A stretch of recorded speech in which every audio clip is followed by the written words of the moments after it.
예, 신구약 전체에 게시된 주 예수 그리스도에 관한 진리. 자, 오늘 이사야 6번째 시간입니다. 자, 이사야 예언이 워낙 이렇게 방대하기 때문에 특히 이제 메시아와 그 왕국에 관한 정말 자세한 예언적 진리들이 담겨 있습니다. 자, 오늘은 아마 여러분이 이 진리를 들으면 어떻게 보면 약간 굉장히 좀 전율도 느껴질 것이고 또 굉장히 영적으로 많이 사기가 진작될 거라 믿습니다.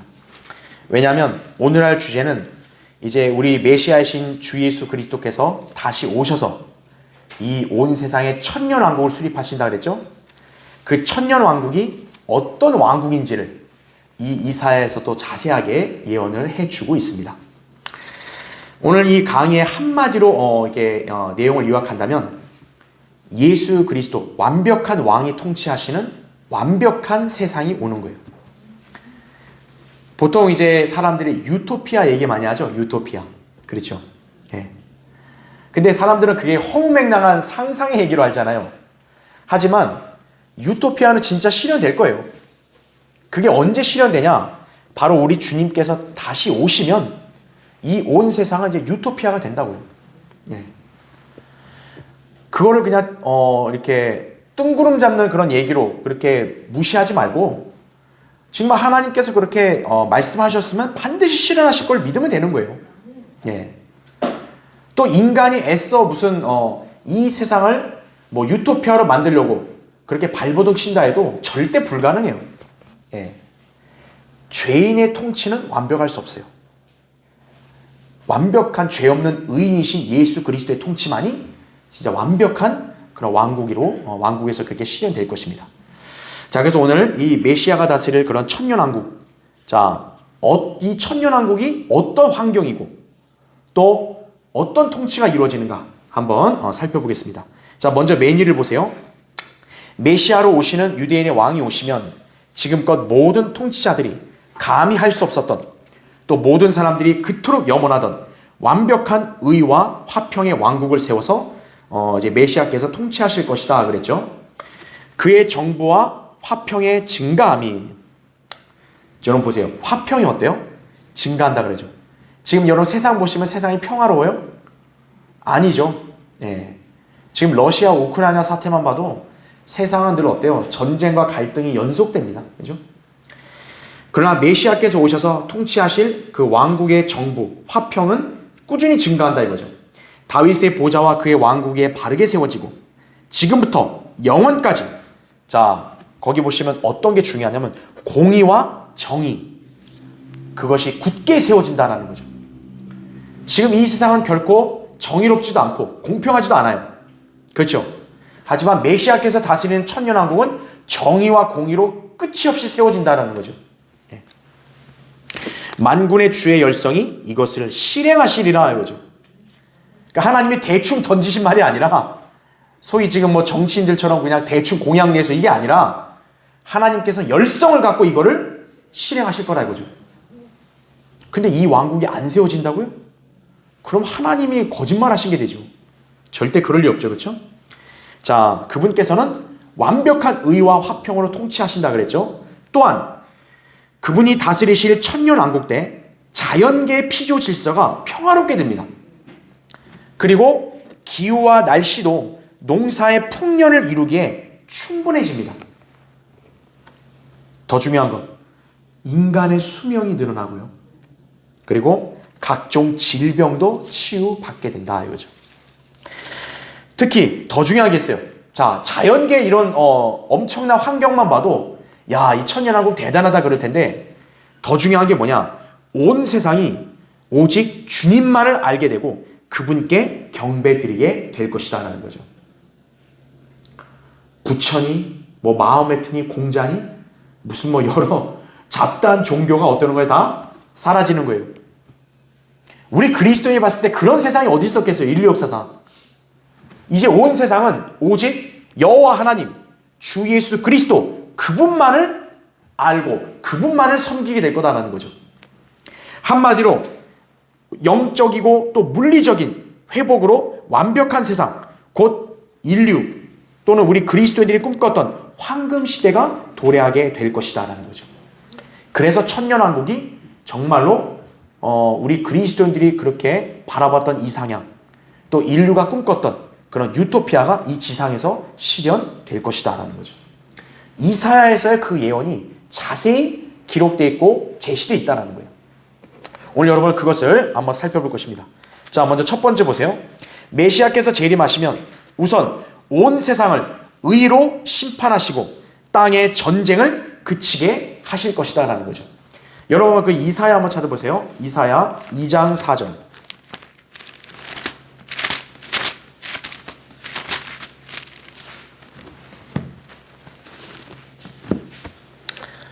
자, 이사야 2장 4절을 보시면,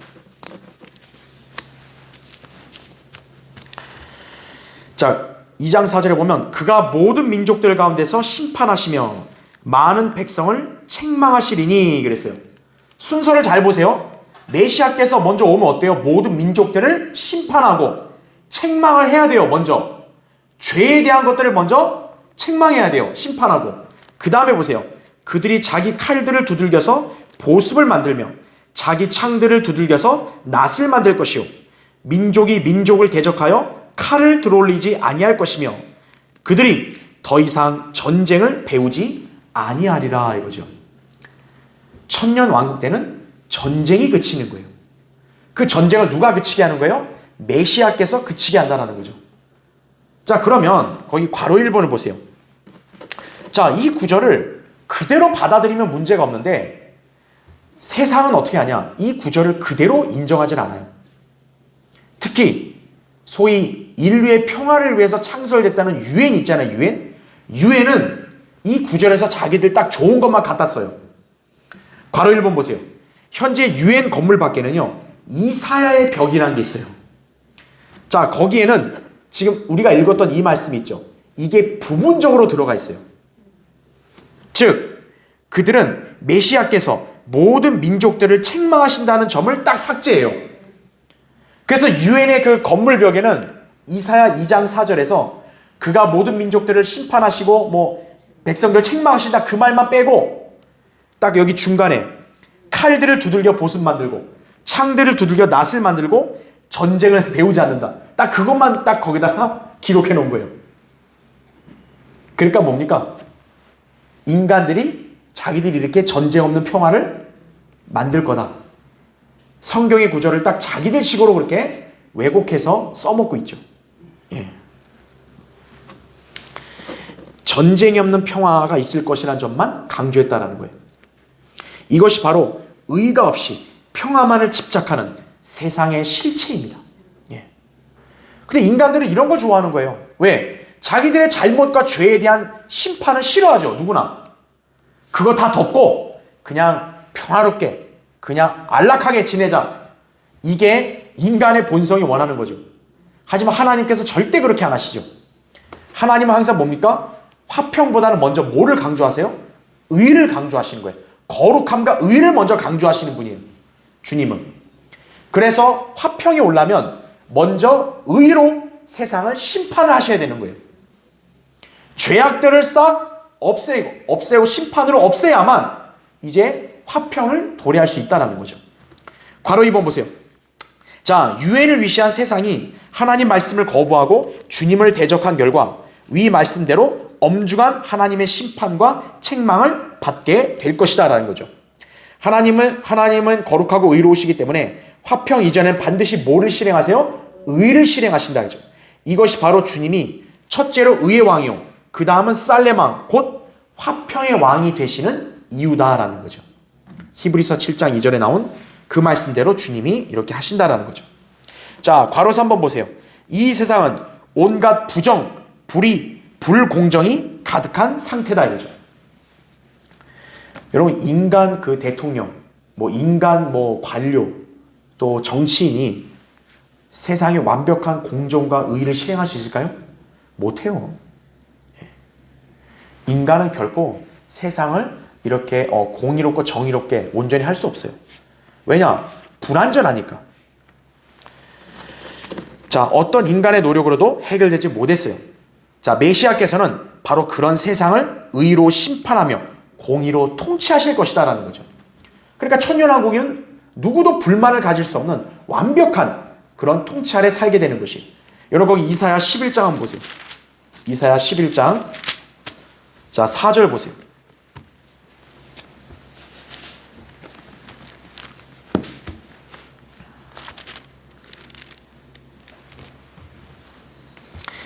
자 4절에 가난한 자를 의로 판단하며 세상의 온유한 자를 위해서는 정직으로 책망하리라 이거죠. 그렇죠? 예.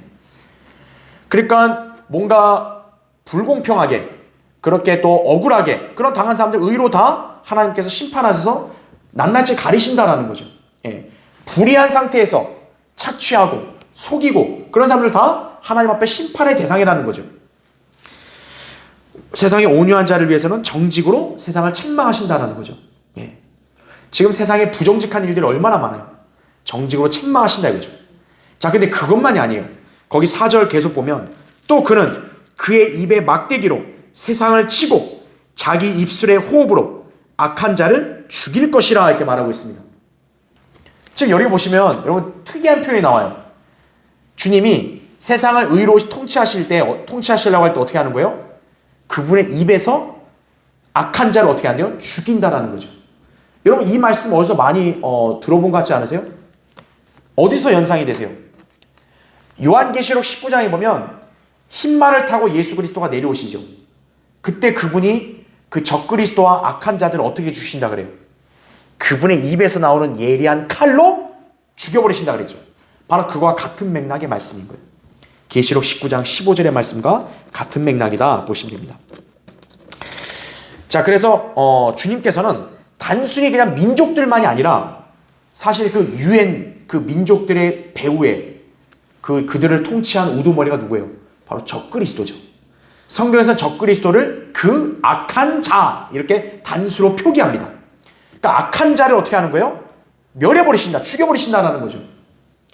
왜냐하면 그 악한 자 때문에 어떤 거예요? 세상이 완전히 불의와 죄악으로 가득해버렸기 때문에 바로 그 원흉인 악한 자를 먼저 죽여야만 주님이 의로 통치할 수 있는 그런 시작점이 되는 거죠.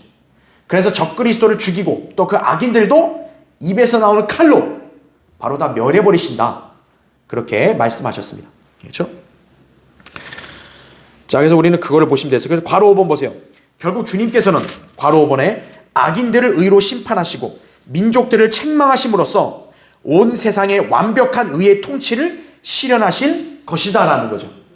그래서 여러분 그 11장 5절 있죠. 거기 성경 11장 5절 보면 의가 그의 허리띠가 되며 신실함이 그의 옆구리의 띠가 될 것이니라 이렇게 말씀하고 있죠. 아하, 딱 우리 벌써 감이 잡히죠? 의가 어때요? 그분의 여기 나온 대로 허리띠가 된다 그죠? 예. 기준이 되는 거죠. 기준이. 그렇죠? 예. 바로 주님은 의로 통치하신다는 거죠. 그러니까 그분의 의의 통치에 누구도 불만을 가질 수 없고 그러니까 당연히 전쟁도 있을 필요가 없는 거예요. 그치게 되는 거예요. 여러분 전쟁 없는 세상이 어디 있었어요 그동안. 그죠? 메시아가 다스리는 천년왕국은 바로 완벽한 의의 통치니까 전쟁이 없다는 거죠. 그 첫 번째로 여러분 그걸 기억하시면 됩니다. 자, 두 번째 보세요. 교환에 이제 두 번째 그 중간에 밑에 2번 보면 천년왕국 때는 자, 더 놀라운 게 뭐냐? 온 세상이 오직 누구만 알게 된다고요? 주님만을 알게 될 것이다 라는 거예요. 온전한 영적 회복이죠. 여러분 거기 이사야 11장 펴져 있죠? 9절 보세요. 9절. 거기 11장 9절에 그들은 나의 모든 거룩한 산에서 해치거나 파괴시키지 않으리니 이는 마치 물들이 바다를 덮음같이 세상이 주의 지식으로 어떻게 되려?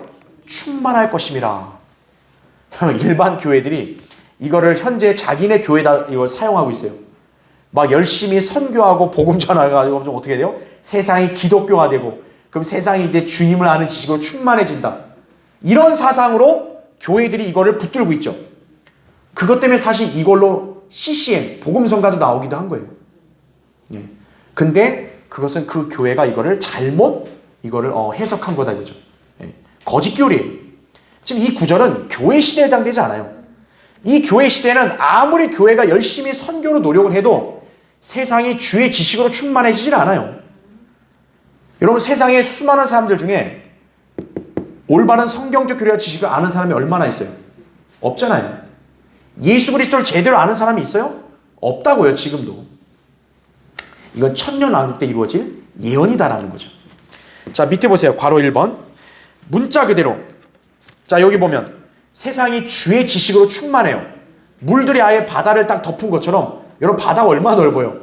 그렇게 충만해진다는 거죠. 자, 그럼 문자 그대로 이교도들. 여러분 천년왕국 때 이교도가 있을까요? 하나도 없어요. 그러니까 천년왕국 때는 이단 교주는 없는 거예요. 그렇죠? 자, 이교도들이 없으니까 어떻게 되겠어요? 종교 분쟁이 있겠어요? 없겠어요? 없죠.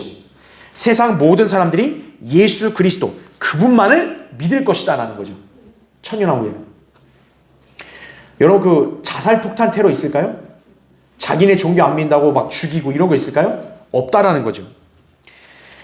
아까 제가 설명한 대로 배교한 기독교는 자기네 선교와 복음으로 세상을 기독교화 시키는 걸로 이 구절을 써먹는데 그게 아니다라는 거죠. 이방 종교들이 완전히 없어지는 것은 예수 그리스도의 재림만으로만 가능한 일이다. 이렇게 보시면 됩니다. 자, 괄호 2번 보세요. 천년왕국에서는 모든 민족들이 유대인들을 통하여 시온산에 계신 주 하나님을 뵙고자 나아오며 그분께로부터 뭘 배운다 그래요? 율법을 배울 것이다. 제가 지난주에 강의했었죠. 그렇죠? 이사야 2장 3절에도 보면 이제 그 민족들이 하나님의 전, 시온산에 있는 하나님의 전에게로 가자 그랬죠. 왜냐? 하나님의 율법이 어디서 나온다 그래요?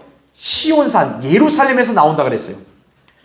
즉 천년왕국 때 모든 민족들은 율법, 하나님의 말씀을 듣고 배우려고 어디로 가야 되는 거예요? 예루살렘으로 가야 되는 거예요. 누구를 통해서? 유대인을 통해서 이거죠. 예.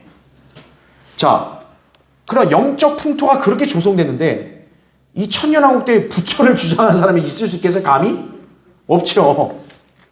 거기에 무슨 마호메트 공자 다른 힌두교 구루 감히 얘기할 수 있겠어요? 없다는 거죠. 오직 예수 그리스도만을 아는 지식으로만 충만해지는 거예요. 그분께로부터만 말씀을 배워야 되는 거예요. 그렇죠. 자, 그 다음 페이지 넘겨보세요. 그래서 괄호 3번 보세요. 이것이 바로 천년 왕국 때는 복음 전파가 필요 없는 이유이다라는 거죠. 여러분 한번 찾아볼게요. 히브리서 한번 보세요. 히브리서 8장.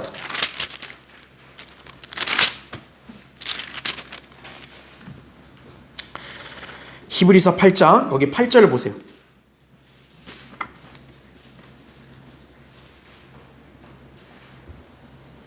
히브리서 8장 거기 8절. 그들에게 허물을 발견하고 그가 말씀하시기를 보라 그날들이 오리라 주가 말하노라 내가 이스라엘 집과 유다 집과 더불어 자 뭘 맺는다 그래요? 새 언약을 맺는다. 그러니까 이스라엘 유다와 맺는 새 언약은 옛날의 언약 율법이 아니라는 거죠. 그건 율법은 이미 그들이 안 지켜서 파기됐잖아요. 새 언약을 다시 맺는다. 바로 천년 왕국 되죠. 자, 그러면 새 언약을 맺을 때 여러분 거기 11절 보세요. 11절. 자, 새 언약을 맺으면 어떻게 되냐? 그들이 자기 이웃이나 형제에게 일일이 가르쳐 주를 알라고 하지 아니하리니 이는 그들이 가장 작은 자로부터 가장 큰 자에 이르기까지 다 나를 알게 될 것이기 때문이라 이거죠. 그래서 이게 교회 시대의 언약이 아니라는 거예요. 왜요? 여러분 교회는 복음 전파해야 돼요? 안 해야 돼요? 해야죠. 주님 오실 때까지 어때요? 세상에 나가서 복음을 전파해서 예수 그리스도 우리 주님을 알게 해야죠. 그렇죠? 그런데 지금 이 언약은 복음 전파하지를 말라 그러죠. 왜 하지 말라 그러죠? 이미 온 세상이 가장 작은 자부터 다 주님을 다 아니까. 왜 그들이 주님을 알아요? 천년왕국 때는 주님이 바로 눈에 직접 보이니까. 또 그들이 매년 가서 그 예루살렘 가서 경배드리고 말씀을 배우니까 주님을 그들이 당연히 알 수밖에 없는 거죠. 근데 그런 사람들한테 또 주님을 전파한다? 그럼 말이 안 되는 거죠. 그래서 천년왕국 때는 복음 전파가 필요 없는 거예요. 복음 전파할 수 있는 기회는 오직 이 시대밖에 없는 거예요. 예. 이 시대에 너무 복음을 안 전해가지고 아우 나 억울해서 그때 가서 전하겠다. 그럴 수 없다고요. 이때는. 예. 복음은 지금 전하는 거다 이거죠. 그래서 천년왕국 때는 예수 그리스도만을 알게 되기 때문에 그래서 주님을 아는 지식을 따로 전파하고 가르칠 이유가 없다라는 거죠. 자, 그래서 천년왕국 때 메시아가 세우시고 다스리는 천년왕국 때는 종교 분쟁이 없구나. 진짜 온전한 영적 회복이구나 이게. 그렇게 여러분 보시면 되는 거죠. 자, 세 번째 보세요. 자, 메시아께서 다스리실 천년왕국에서는 이제 세 번째는 특징은 뭐냐? 자연계가 아름답게 회복돼요. 잔인한 짐승들의 야성이 사라집니다. 동물계가 약육강식에서 벗어나게 되는 거예요. 여러분, 동물계만 봐도 지금 어때요? 초식동물은 늘 불안에 떨고 살고 있죠. 언젠가 잡혀 먹거나 아니면 죽는 거죠. 불안 가운데서. 육식동물들도 안 잡아먹으면 자기들이 죽게 되죠. 약육강식의 그런 냉혹한 법칙이 동물계에 존재했는데 이제 그게 어떻게 되는 거예요? 사라지는 거죠. 평화롭게 되는 거예요. 또 온갖 기후와 땅의 조건이 완벽하게 좋아진다는 거죠. 자, 괄호 1번 보세요. 자, 이 괄호 1번은 제가 이사야 11장 6절부터 8절을 거기다 기록해 놓은 거예요. 자, 여러분 거기 한번 보세요. 괄호 1번. 여러분 이거 보시면 정말 이게 지금 현재 우리 이성으로는 이해가 안 될 거예요. 근데 여러분은 이걸 믿을 수 있어야 돼요. 괄호 1번 보세요.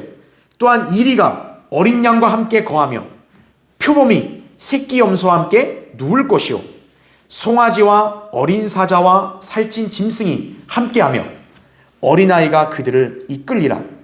암소와 곰이 함께 먹으며 그것들의 새끼들이 함께 누울 것이요 사자가 소처럼 짚을 먹으리라 이거죠. 이게 가능한 일이에요? 여러분, 그 늑대가 어린 양 보면 어때야 돼요? 잡아먹어도 모자를 파네. 같이 노는 거예요. 표범이 새끼 염소와 같이 놀아요.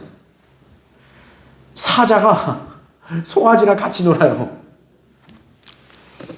암소와 곰이 암소를 때려 죽여도 모자를 파네. 어때요? 같이 놀아요. 그 다음에 사자가 어때요? 동물을 잡아먹어도 모자를 파네. 소처럼 짚을 먹는데요. 그 다음 보세요. 또 젖먹는 아이가 독사의 구멍에서 장난하며 젖된 아이가 독사의 굴에 손을 넣으리라 이거죠. 독사한테 손 넣는 순간 어때요? 그냥 바로 물려가지고 중독돼 죽어야 되는데 어린아이가 장난쳐도 어때요? 안 무는 거예요. 자, 이 예언을요, 상당수의 불신자들이 이걸 도저히 문자 그대로 믿지를 못하니까 비유적으로 해석을 합니다. 그래서 어떻게 해석하냐면요, 여기에 그 사자, 소 같은 육식동물은 지배자를 상징하고 초식동물은 피지배자를 상징한다. 그러니까 지배자가 피지배자를 억압하지 않고 사이좋게 지낸다. 이렇게 해석하는 거예요.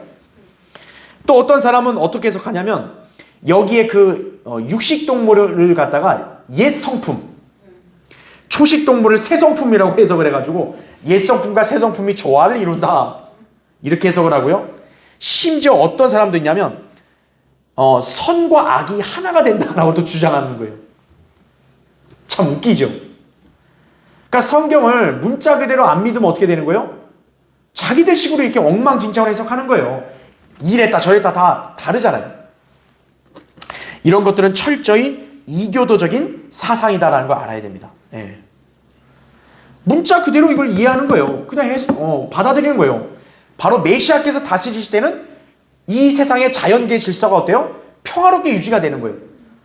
동물들끼리도 안 싸운다는 거죠. 자, 괄호 2번 보세요. 신약 성경에서도 주님의 재림으로 자연계가 회복됨을 강조한다고요. 거기 로마서 8장 19절부터 23절 보면 나오죠. 피조물이 간절한 기대를 가지고 하나님의 아들들이 나타날 것을 기다리고 있으니 피조물이 허무한 데 굴복하는 것은 자의가 아니요 오직 소망 가운데 그것들을 굴복케 하시는 그분 때문이며 피조물 자체도 그 썩어짐의 속박으로부터 해방되어 하나님의 자녀의 영광스러운 자유에 이를 것이기 때문이라. 모든 창조물이 이제까지 함께 신음하며 고통받는 것을 우리가 아노니 그들뿐만 아니라 성령의 첫 열매를 가진 우리까지도 속으로 신음하며 양자되는 것 곧 우리 몸의 구속을 기다리고 있느니라 이거죠. 우리 그리스도인만이 영적으로 신음하는 게 아니라 모든 창조물, 다시 말하면 동식물들까지도 어때요? 이 저주 아래서 신음하고 있는 거예요. 그럼 왜 신음할까요? 빨리 이 저주에서 해방되고 싶다 이거죠. 그럼 해방이 언제 되는 거예요? 예수 그리스도가 재림해서 천년왕국을 세우시면 새롭게 회복이 되는 거죠. 바로 그게 뭐냐면 예수님께서 마태복음 19장 28절에 말한 대로 자기 영광의 보좌에 앉을 새 세대라고 말한 게 바로 이겁니다. 새 세대, New Generation. 그게 지금 현재는 죄인들이 영이 거듭났을 때 쓰는 표현인데 주님이 재림했을 때 천년왕국은 어때요? 땅이 새롭게 태어난다라는 거죠. 천년왕국은 땅이 새롭게 되는 때예요. 그래서 그것도 New Generation이라고 쓰는 거예요. 그러니까 주님이 다시 오시면 어떻게 되는 거야? 땅이 새롭게 되니까 자연계, 땅, 기후, 조건 다 어떻게 되는 거예요? 예전에 아담이 타락하기 이전 때로 다시 회복되니까 이제는 갈등, 전쟁, 고통이 없는 거죠. 그렇죠? 그래서 여러분 괄호 이거는 찾을게요. 이사야 35장 보세요. 이사야 35장. 이사야 35장.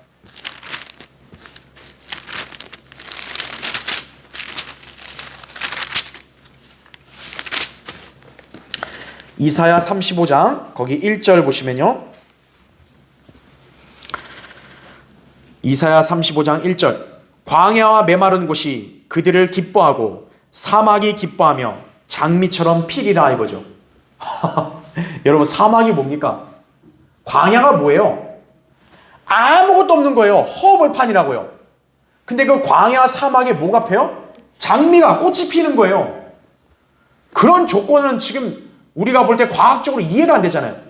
천년왕국 때는 바로 그 땅의 모든 조건들이 새롭게 태어났기 때문에 회복된 거예요. 저주에서 풀린 거예요. 그래서 2절에 그것이 무성하게 피어 기쁨과 노래로 즐거워할 것이요 이렇게 말하죠. 그 다음에 여러분 넘겨서 6절을 보세요. 6절에 그때 절름발이가 사슴처럼 뛰고 벙어리의 혀는 노래하리라. 광야에는 물이 솟아나오며 사막에는 뭐가 흘러요? 시내가 흐르리라. 형 원래 사막이 뭡니까? 물이 없는 거 아니에요. 근데 광야 사막에 뭐가 넘치는 거예요? 물이 넘친다라는 거죠. 예. 땅이 좋은 상태로 회복이 된 거죠. 그렇죠. 그래서 괄호 4번 보세요. 거기 교환의 괄호 4번 중간에 괄호 4번 보면 또한 알맞은 기후와 일조량의 변화로 인해 각종 논밭 농사가 풍작을 이룰 것이다 라는 거예요. 이사야 30장 26절에 보면 달빛이 햇빛같이 될 것이요 햇빛은 7날들의 빛과 같이 7배가 되리라 이거죠. 예. 햇빛이 태양이 있어야 어떻게 됩니까? 모든 작물들이 더 그 햇빛을 통해 다 자랄 거 아니에요. 완전히 풍작할 수 있도록 그런 모든 것들이 다 기후까지 좋아지게 된다라는 것입니다. 자, 그래서 세 번째 했던 거는 뭡니까? 자연계가 회복된다.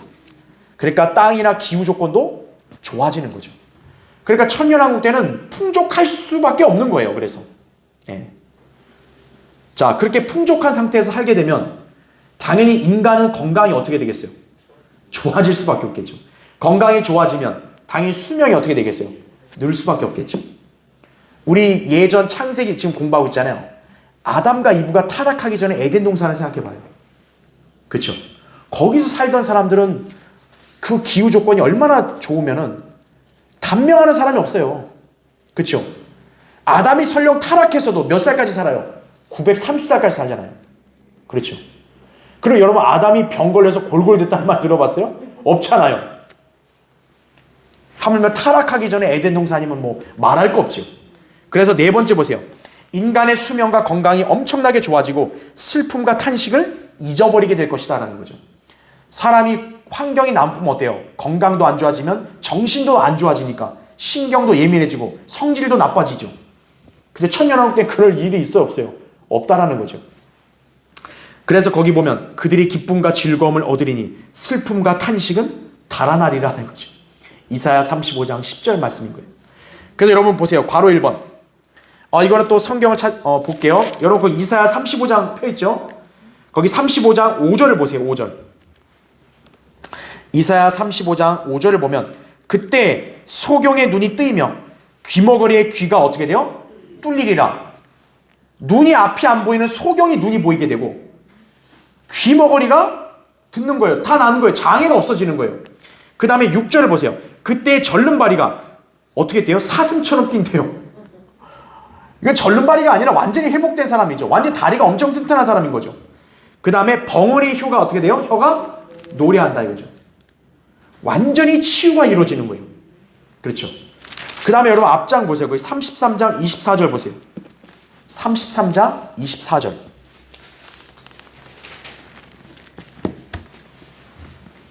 33장 24절 보면 그 거민은 나는 병들었다라고 말하지 아니하리니 거기에 거하는 백성은 죄악이 사해지리라 라고 말합니다. 천년왕국 때는 병들었단 말이 있다는 거 없다는 거예요? 없다라는 거죠. 완벽한 치유까지 이루어지는 거예요. 세상의 자연 환경도 좋아지고 건강도 좋아져서 병도 다 나아. 그렇죠? 그래서 천년왕국 때는 의사 직업이 없는 거예요. 그러니까 천년왕국 때 의대 가겠다 공부하는 사람은 가장 무식한 사람인 거예요. 그렇죠? 지금은 의대 가려고 얼마나 난리를 쳐요. 천년왕국 때는 의사가 백수인 거예요. 백수. 예. 자, 다시 얘기하면 이단 종교 지도자들 백수고, 그렇죠? 그 다음에 의사도 백수인 거예요. 예. 이런 세상이 어디 있겠어? 병원이 없을 거 아니에요, 그렇죠? 예. 지금 뭐 가면 다 병원이에요, 그렇죠? 그냥, 그렇죠? 걷고 가면, 그렇죠? 그런 게 없어지는 거죠. 자, 괄호 2번 보세요. 거기 괄호 2번. 인류의 생명이 노아의 홍수 이전처럼 어떻게 돼요? 늘어나게 된다는 거죠. 거기 보시면 이사야 65장 20절 교환 나오죠. 거기에는 날수로 되는 아기도 자기 수명을 다 채우지 못한 노인도 더 이상 없을 것이니 이는 100세에 죽는 자가 아이요 100세가 된 죄인은 저주를 받는 것이 될 것임이라 이거죠. 현재 이 세상은 100세만 살아도 야 정말 장수했네 그렇게 얘기하잖아요. 근데 여기서는 100세에 죽으면 어떻게 된 거예요? 저주받았다는 거죠. 왜? 단명한 거니까. 마치 뭐예요? 100살에 죽으면 뭐예요? 아이고 아기가 죽었네? 이렇게 여겨진다라는 거죠. 수명이 엄청 늘은 거죠. 왜 이런 수명이 늘 수밖에 없어요? 모든 자연환경이 완벽하게 갖추어지니까. 그렇죠. 인간들이 이런 환경에 살고 싶지 않겠어요? 그렇죠. 메시아께서 이 땅에 내려오셔서 통치하실 왕국이 이렇다라는 거예요. 괄호 3번 보세요. 이외에도 전쟁, 식량 문제 없다고요. 그렇죠? 종교 분쟁 없죠. 각종 사회 악 등이 사라지겠죠. 그때는 바로 걸리면 그냥 즉각 그냥 불못이니까요. 네. 그래서 이제 구원받은 인류는 슬픔과 탄식, 고통이 없이 기쁨과 즐거움이 넘칠 것이다라는 거죠. 온 세상이 우리 주님의 복지 혜택을 다 누리는 거예요. 지금 복지 정책 한다고 해서 뭐 세금 걷고 막 뭐 얼마나 막 많은 공약들로 환심 사고 그래요. 그래도 뭐 복지가 잘 돼요? 병의 고통 안 겪어요? 그렇지 않죠. 근데 천년왕국 때 우리 주님의 복지 시스템은 너무나 완벽한 거예요. 네. 먹고 사는 거, 뭐 아프고 다치는 거 걱정할 필요가 없는 세상이 되는 거예요. 천년왕국이. 그럼 천년왕국 때 거하는 거민들은 뭐만 하면 되는 거예요? 예수 그리스도 그 주님만 경배하고 섬기고 그분만 알면 되는 거예요. 자, 여기선 제가 얘기 안 하겠지만 근데 여러분 예언을 공부해서 다 아시죠? 천년왕국 끝에 어떤 일이 발생해요? 사탄의 미혹으로 민족들이 반란을 일으키죠. 이런 완벽한 세상을 만들어줬는데도 어떤 거예요? 인간은 그거 필요 없는 거예요. 그냥 주님만 믿으라는 게 너무 불만인 거죠. 아, 불만이다, 불만. 여러분 인간이 그렇게 참 별난 존재라는 거 아셔야 돼요. 예. 자, 이런 완벽한 세상이 이루어지는 거죠. 자, 그래서 마지막 5번째 보세요. 인류가 하나님 없이 소망했던 황금 시대, 오직 주 예수 그리스도를 통해서 이 지구상에 임하게 된다라는 거죠. 이것은 참으로 위대한 유토피아죠. 유토피아. 완벽한 의가 실행되니까 공정하죠. 그렇죠? 전쟁 없죠. 그렇죠?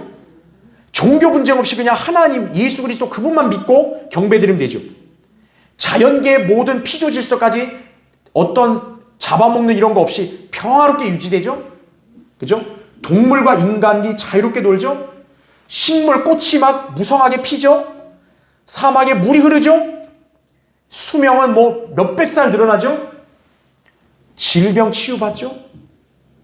여러분 이런 세상이 어디 있어요? 더 뭐 필요한 게 있나요? 없잖아요. 그죠?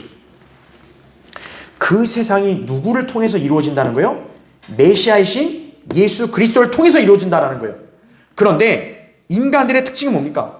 이러한 이상세계, 유토피아를 예수 그리스도 없이 하고 싶다는 거예요. 그게 문제인 거예요, 그게. 왜 이 사람들은 천년왕국에 거의 못 들어가냐? 싫은 게 아니에요. 좋아요. 근데 예수 그리스도는 싫다는 거죠. 그러면 아무 소용없어요. 예. 성경은 그런 그들의 꿈이 헛된 것을 지적하고 오직 주 예수 그리스도께서 재림하셔야만 그런 세상에 도래할 것을 말씀한다 이거죠.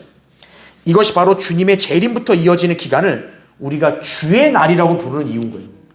왜 주의 날이라 불러요? 주님만이 높임 받으니까. 주님만이 홀로 영화롭게 되시니까. 그리고 그 주님만이 이런 세상을 만드시니까. 그래서 재림과 천년왕국부터 쭉 주의 날이라 부르는 이유가 바로 여기에 있다. 이렇게 보시면 됩니다. 자, 마지막 제가 정리 좀 할게요. 우리 또 유튜브 보신 분들을 위해서 정리를 하면, 자, 천년왕국의 특징을 이사야에서 어떻게 묘사하냐라고 하면, 첫 번째, 완벽한 의의 통치. 의의 통치를 한다는 거죠. 그래서 이 죄악을 심판하고, 특히 이 죄악 심판할 때는 뭡니까? 악한 자, 적그리스도와 그 이방 민족 멸망이 다 포함되어 있죠. 그 다음에 전쟁을 마치면 어떻게 합니까? 그치게 한다 이거죠. 그렇죠. 그러니까 전쟁이 없으니까 마치 뭐가 되는 거예요? 화평이 도래하는 거죠. 그래서 의 다음에 화평이 오는 거예요. 천년왕국이 이렇게 이루어집니다. 두 번째는 영적 회복이 이루어지죠. 그렇죠? 영적 회복이 이루어지니까 모든 민족이 다 어떻게 하는 거예요? 오직 메시아, 즉 주 예수 그리스도만을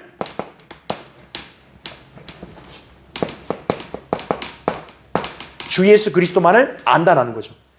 그분에 관한 지식, 이것만이 이렇게 해당되고, 또 경배, 이분에게만 경배드린다는 거죠. 그렇죠?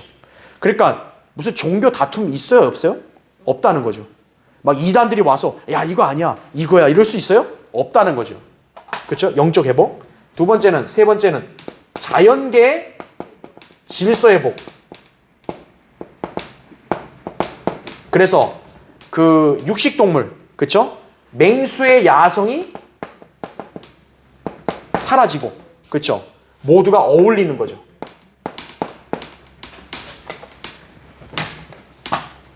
사람과 짐승이 어울린다 이거죠.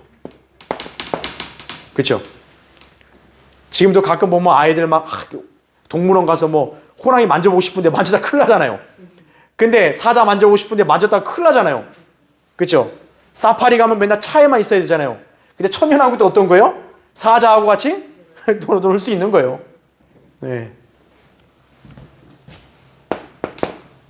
네 번째는 그래서 맹수의 야성이 없어지고, 하나 더, 땅이 좋아진다 이거죠. 기후도 최적화된다. 여기 땅, 기후가 최적화된다 이거죠. 그래서 맨 풍작이야, 풍작. 그렇죠? 막 홍수가 갑자기 내려서 막 쓸어간다든지 그런 거 없다는 거죠. 태풍이 불어서 막 그 논밭을 망치고 이런 게 없다는 거죠. 풍작이죠.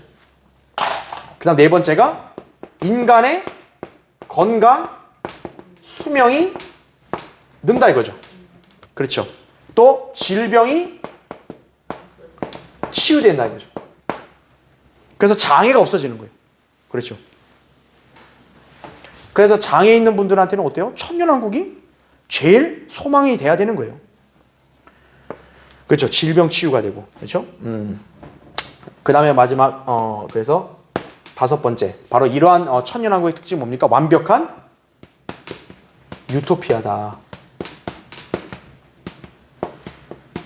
그래서 완벽한 유토피아다. 완벽한 유토피아. 뭘 말할 필요도 없는 거예요. 질병 치유돼서, 여기 하나 더 빠졌다. 복지. 완벽한 복지 체제가 있다.